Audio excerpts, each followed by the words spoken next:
All right, good morning. We are going to go over the Friendship Safe Church policy today, and we just wanted to walk through this because the vision behind it is that we want to provide a safe and secure environment, which is vital to a healthy and functioning church. So Friendship Christian Reformed Church recognizes the various forms of abuse and neglect that can occur within church families, and with the implementation of this policy, we're trying to reduce the potential for abuse and outline procedures that would be followed in the case that abuse is alleged or suspected. We're also trying to protect the volunteers and employees from false accusations because we don't want to go through something that's unnecessary. So we put these steps in place to try and make it safe for everybody. So we're not going to cover the whole policy today, but we do have that accessible if you need it at any time. We're just going to try and pick some of the highlights and make sure that you feel comfortable with the understanding. The previous training that was done talked about a number of the reasons that we went through this training, signs of abuse that you can look for, signs of neglect that you can look for. So we're not going to cover those this time, but we're just going to go through those steps that we're expecting right now.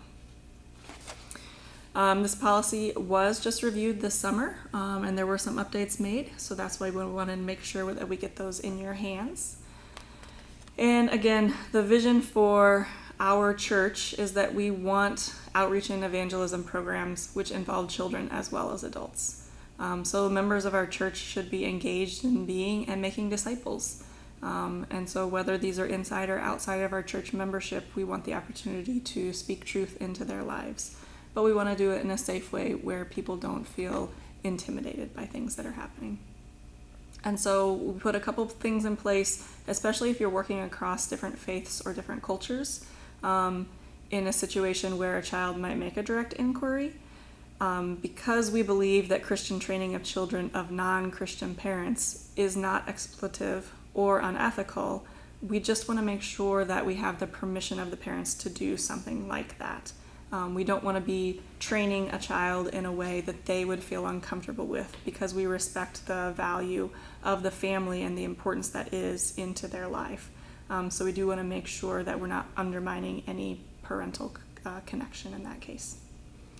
So general principles of conduct for staff and volunteers. So this will include all our staff and volunteers that are working in our nursery program, our Coffee Break Kids program, our Sunday school programs, our Ground Zero programs, our GEMS or Cadets programs, our One Way or our Fish mentorship programs. So this will apply to anybody working with kids under 18, basically. In order to be a staff or volunteer, you are required to complete the initial volunteer application form, which can be found on our Breeze documents as our staff volunteer profile and release. So this will go through so that we can collect enough information to follow up with a background check, which will be repeated every 3 years. We're also going to go over the Code of Ethics, which I will also cover, but you'll want to sign that in addition to filling out the volunteer application so that we can make sure you understand those expectations on you as a volunteer and representative of Friendship. So that Code of Conduct will be covered every 2 years as well if you continue as a volunteer in ministry. We do want to note that we don't want to exclude anybody from our programming on the basis of any of those factors: income, race, religion, ethnicity, language, or disability. And parents or guardians will be required to give permission for us to participate with their children. At the same time, our program will be explicit about the evangelical elements in the program so that parents are clear that we'll be talking about statements and materials covering the gospel message. So after you go through the volunteer process, we just want to cover what are some specific prevention guidelines, so actions and behaviors that you will have in your interactions with the kids. So appropriate interactions would include things, and this list is not exhaustive, but it would include things like encouraging the children to learn and grow in faith, respecting each child's learning style as they respond to the information that you give them, treating each child in your care equally and giving equal opportunities for responsibilities, respecting each individual child, maintaining an orderly classroom without controlling it, so leading by cooperation for the benefit of all, protecting each child from shame or humiliation from either adults or other children in the program. If you find that a hug seems appropriate for your situation, be sure to give a brief side-by-side hug at the child's level. You'll want to avoid kisses, massages, bear hugs, or any contact with private body parts. Unless the child objects to touch, a pat on a shoulder or a forearm or a light squeeze of the hand is acceptable. Any physical contact with the child should be done with doors open and or in front of others. Remember that words of praise and encouragement are a good way to communicate God's love and support and your respect for that child. And in general, you want to try and follow the rule of 3, which states that at least 3 individuals, with one of them being an adult, must be present at every function and in each classroom, vehicle, or other enclosed area during any activity involving children or youth. The exception would be the restroom policy as described in the appropriate areas for where you're volunteering. So again, we do want to encourage physical touch. We know that can be a love language for many children. We just want to make sure that the touches that are used are appropriate and don't make anyone feel uncomfortable. If you find yourself in a situation where there needs to be some discipline, there are again some guidelines we've set out. The list is not exhaustive again, but here's some guidelines for you. Make sure that you have realistic expectations that reflect the child's age and comprehension, so you're not holding them to a standard that they can't meet. You do want to try and use the least amount of intervention necessary. You do want to try and make direct eye contact with the child who is misbehaving, so they know you're directing it towards them. If you can use a distraction to take them away from the cause of the problem, perhaps by making him or her a special helper and giving them a job to do with you in that area. If you need to change a seating assignment or place yourself between the misbehaving children, sometimes that can be enough distraction. If you're able to remove the child from others and calmly explain what the expected behavior is that they might be missing, maybe they didn't understand what those expectations were. If a timeout is needed, the general rule is 1 minute of timeout for each year of the child's age, and then follow up with the reason and the reinsurance when they're ready to have that interaction back with you. If you can catch the child in good behavior, we want you to encourage them in that. If you find that they're having good behavior, be sure to send home notes to the parents to inform them that they had a good day and some things that were going well. If the child is being disrespectful or disruptive, you can try to take the child aside and label the behavior itself and explain how that behavior is then affecting the rest of the class. If you can speak in love, try and do so there's not a cause for humiliation or harming that young ego. And if you're speaking directly to the child does not cause that behavior to stop, then you can have the assistant bring the child to their parent or ministry leader, and you can do further intervention at that point. If the child's behavior warrants more than a minor correction or is a continual ongoing problem, then the parent should be involved. So you'll want to write down the misbehavior and the steps that you've already taken. You want to give this with a verbal report to the ministry leader of your area. And you want to form an agreement with the parents and the ministry leader so that you can engage the parents on how to work with the child on appropriate group behavior. And be sure the discipline that you come up with is something that you don't mind having repeated. So if you've determined that it's going to be most effective for that child, know that it probably is going to happen more than one occasion. So you're going to have to do it for that child and in front of others as well. So make sure that that's appropriate and followed. If you have questions about specific instances where you've had disruption in your classroom, feel free to speak with your ministry leader and get more information about what some appropriate ways to interrupt or distract those behaviors are. We also can reach out to the denomination and get some more training through All Belong about specific ways that we might be able to integrate others into the classroom if you're having a specific instance. And last, we want to cover what some inappropriate interactions would be. So we expect that these should never happen from you as volunteer leaders. There shouldn't be any physical discipline happening, and there shouldn't be any instances of where you need to remain in control but you lose control of yourself. So you don't want to cause any pain, injury, or humiliation. There shouldn't be any verbal or emotional manipulation, so you're not going to give the child the silent treatment, you're not going to withhold bathroom privileges, cause shame or embarrassment. Any of these things would single them out and start to make them question their self and their identity. There should be no sexual manipulation, no sexualized hugs, strokes, or kisses for good behavior. There should never be an adult blaming a child to justify the adult's inappropriate behavior. If you lost control, you need to own it and take responsibility for that, and then deal with the child's behavior issue separately. If a child is singled out for excessive discipline, especially on an ongoing behavior, that can be inappropriate. If a child is told or threatened not to cry or not to tell anybody else, that would never be acceptable. So any of those forms of relating to youth are abusive, and they're not acceptable under any circumstances. They can get blown way out of proportion, and they can have long-lasting implications for you as the adult and for the child. So remember, in a tough situation, if you need to step back, evaluate, be smart, just don't lose control of yourself. Feel free to ask for help if that's something that you need. There should be another adult, or there should be a ministry leader that you can get more information from if you need it.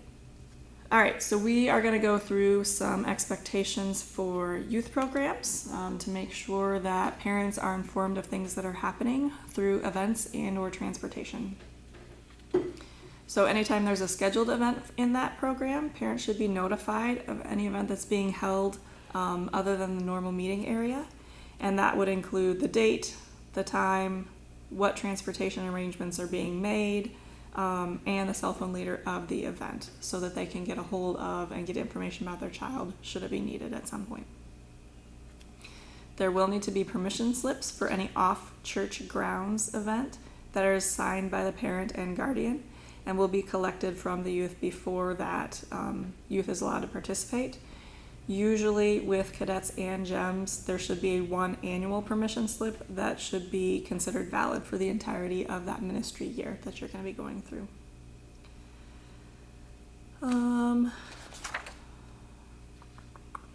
Ordinarily, the expectation is there will be at least 2 unrelated adults present at group activities or in a vehicle. If this is not possible, then the parents will be notified. The exception would be if there's one adult and multiple kids involved. You would still be covered under that rule of 3, and so you would have other witnesses to give their perspective should something be stated. And then it's usually recommended that the ratio of adult leaders to youth for regular youth meetings would be 1 adult to 8 students. So these could be modified if needed for off-site events, or in the case that there is, unexpected circumstances. During the scheduled events, the youth leaders must know where their youth are. That would be an expectation. If a young person leaves the event without permission, the parent should be called immediately. And if for any reason international travel is part of the event, there will need to be additional permission slips signed for the ministry leaders and volunteers to transport that youth across international lines. And that is for protection of the adults mainly, as well as the children. If there's any reason to have one-on-one meetings with a leader and youth in the program, you should make sure that any meetings are held in a public place, so there would be other witnesses around you. Youth leaders should avoid sitting and talking in stationary vehicles with the youth, so if you're in that close proximity in the vehicle. If it's possible, FCRC encourages all one-on-one interactions between the youth and adults to happen be of the same gender. So female leaders with female students, male leaders with male students. If the meeting is going to be at the youth's home, the leader must ensure that there's a parent or adult home that knows about the visit. You can inform the parent through text, email, or a phone call, but the parent needs to be present if you're in the student's home. Any ministry leader will be informed of scheduled meetings in advance to the parents. And the parents and guardians must be notified of one-on-one and small group meetings that are not scheduled on the church calendar. So if you're having an extra meeting outside of the typical times that your program would be meeting, make sure that the parents are aware of that through a text or a phone call or an email, so you have response back saying that they understand and acknowledge it. For transportation policy, so if you're going to be going away from where the kids have been dropped off, you want to make sure that any driver that's transporting minors on behalf of the church have to be 21 years or older, and they should have a valid driver's license. They should comply with the laws and limitations that apply to their operator's license. And you want to make sure that they have gone through the vehicle background screening check. So that is available at the office should it be needed for any volunteers in your program. Again, you want to make sure that, if possible, you're following the rule of 3 in the vehicle. So there should be at minimum 1 adult and 2 children present. And typically you would want the children to be in the back seats if possible. The exception would be if you're driving the church bus, where 1 adult would be driving, a second adult would be present on the bus, not in the front seat if the kids are being transported. Make sure that the kids are using their seatbelts, and make sure that the number of passengers is not exceeding the number of seatbelts available in the vehicle. Remember that transportation to and from the meetings is not part of the church or youth group activities, so parents or guardians are responsible for providing this transportation. So if a volunteer person transports a minor at the parent's request, this should be recognized as informal contact and not a part of the church program. So you might end up in that 1 adult and 1 child situation, which is not ideal. And so you want to make sure that the parents are clear that that expectation is different than during the church programming. If you have any overnight events for your program, you want to make sure that the parents have completed the registration and emergency information form, which should come at the beginning of the year, so that we have a way to contact the parents in case of an emergency. Again, remember that at least 2 leaders must be present at all times at overnight events, and there will be separate areas for males and females provided at any overnight event. At least 1 adult, and preferably 2 adults, would be designated to the areas and be present during the entire overnight event. And male and female adults must be present if there's any co-ed activities going on. Ordinarily, all retreats or overnight events require a set of written guidelines for expectations regarding participation. So that's the Youth Code of Conduct policy, which is also available should you need to go through that. So if for some reason during your time a child discloses to you abuse or neglect that's happening to them, what would be a good way for you to respond? The first would be, make sure that you have a time that you can privately listen to them in a public place. So perhaps a coffee house or some place where there would be others present, but they won't be around other people in the programming involved.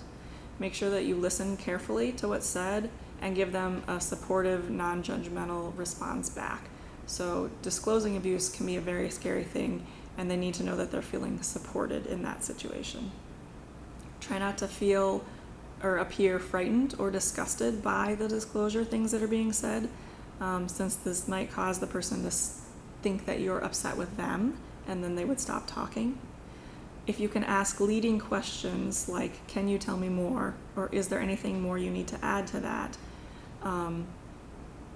You might get more information out of them, versus if you just ask those yes or no questions, or try to convince them that their story didn't happen or wasn't true the way that they reported it.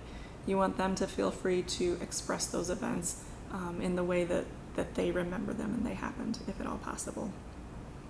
Remember that it's not your job to assess the truthfulness of this person's disclosure. That would be for the professionals to decide. But just assure the person that you believe them and that you care about them, and you're going to do what you can to make it right. Tell the person that whatever happened was not their fault, and reassure them that they don't deserve to be hurt by anyone. Don't tell or suggest to the person that they have been abused. You don't want to throw that out until there might be more information about the situation. But reassure them that they did the right thing by telling an appropriate adult what was going on. Don't promise to not tell anyone else. Tell the person that help is going to be needed, so you can make sure that type of behavior doesn't happen again. If they're asking you not to disclose it to anybody else, that's a promise that you can't make, but because they talk to a trusted adult, you can be sure and give them information to try and put them in a safer spot. You don't need to talk to them directly about any police involvement or medical examinations. Instead, just share that you're going to have to tell the appropriate people and that they may have to talk to somebody else again later. So don't ask the person to show you any bruises that might be beneath clothing. Only observe any bruises that are accessible. And if comfortable, speak to the person and offer support in the following weeks and months. If you become aware of a suspected case of abuse or neglect, whether it's from a child about a church staff member, a volunteer, a teacher, a leader, whether it's in the church facility or anywhere else, it should be taken seriously and handled confidentially. So if you need to report suspected child abuse, that can be made to any person by any person who has reasonable cause to suspect the abuse or neglect. If you are a mandated reporter, you're required to report those things to certain professionals. As a volunteer in the program, you are not a mandated reporter, but if you think something's happening, it would be beneficial to get that out there so it could be investigated. We would recommend following these steps. So staff members who are ministers are mandated reporters. Any volunteer or other staff member, including custodial staff, and all volunteer teachers and leaders who have reasonable cause to suspect child abuse or neglect. So if you're a person of a leadership position and you feel like the information that has been brought to you does require disclosure, we define anybody who's in that leadership role, whether staff or volunteer, as somebody who should report that behavior. Specifically, staff are mandated reporters. The child abuse reporting process would be first to contact the ministry leader or the administrator, myself, so that we can contact the SafeChurch team and let them know that there's an incident that we need to be addressing. If there's an emergency situation and you can't reach somebody like that, then you're going to proceed directly to the Child Protection Hotline. That number is 1-800-4CHILD, CHILD, which can give advice and guidance and may be helpful before reporting to the statewide number. Once you get that follow-up, you'll want to call the State of Michigan Department of Human Services, DHS, and CPS, and their phone number is 855-444-3911. You're going to make a verbal report there because somebody should be there to take your call immediately. And then you will have to follow up with a written report after that. So they should give you the form to fill out the written report. And this can be either completed online or it can be faxed to CPS. The person that you speak with can give you further information about that reporting as well. And then, if possible, we'd hope that you would include incident report form to the church, and you can give that reported form to myself as the administrator, so that we can follow up if there's any person in our programming that needs to be addressed about that. Remember that it's the responsibility of the police to notify the alleged offender that there's allegations against him or her. It's not your responsibility as the reporter. And so remember that it's probably best if you don't initiate that confrontation. For reasons of confidentiality, we'll appoint a liaison between legal authorities and CPS and the church staff council to make sure that there's not that heightened emotional conversations going back and forth. Anybody who's involved must document any involvement that they had in the reporting process and any follow-up actions that they've taken. So this is going to be kept in a locked file in the church office, and the only access would go to the ministry leader of the program and myself as the administrator. I also wanted to let everyone know that we do have a policy on if there is a sexual offender who does want to attend our church. So again, there's more information on that, but we do have that listed in our policy to address. We also do cover if there is an unsubstantiated sexual offender. So if there's an accusation, but there's nothing to follow up on it, we have a policy on how to proceed with that individual as well. All right, the last thing that I wanted to do as well was just go over the code of conduct. So you as a ministry leader are representing Friendship Church. So we just want to make sure that you're understanding and agreeing to these guidelines as that representation. So they would be as followed. I understand that as a child or a youth program volunteer, I'm representative of Friendship Church and the Kingdom of God. I agree to conduct myself in a manner that models for others an active and growing Christian faith. I understand that students I will serve will look to me for direction and guidance that supports their growing faith in Jesus Christ.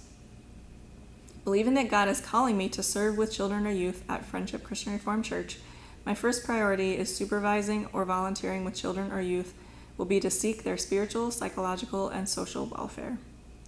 I will portray a positive role model for minors by maintaining an attitude of respect, loyalty, patience, courtesy, and maturity.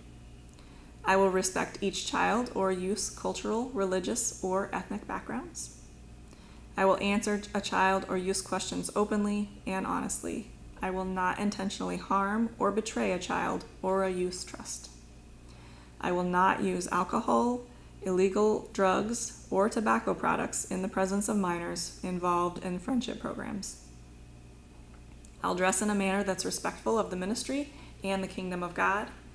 All clothing should be modest, appropriate, and set a positive example as determined by the ministry leaders. I promise not to use profanity in the presence of minors. I will contact the appropriate person in a timely manner if I'm unable to fulfill my assigned or scheduled responsibilities. I will give the parents of the child or the youth full information about the program I am supervising and volunteering in. If you wish to speak to a child or youth alone, it will be within the sight and sound of one or more other adults.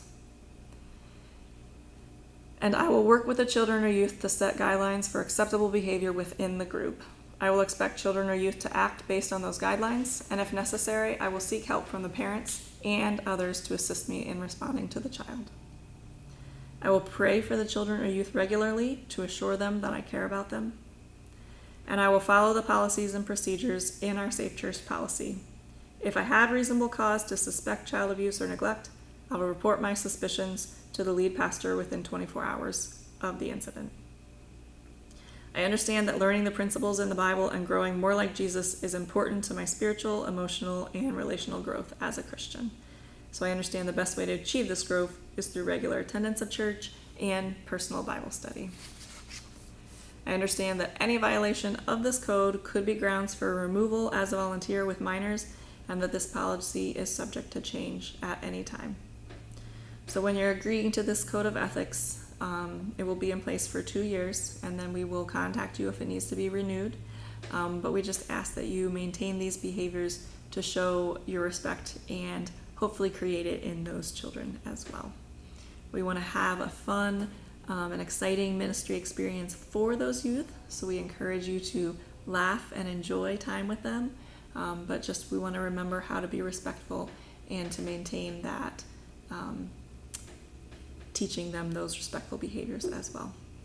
If you have any questions about the policy, feel free to contact your ministry leader. If that can't be cleared up, you can contact myself at the office as well.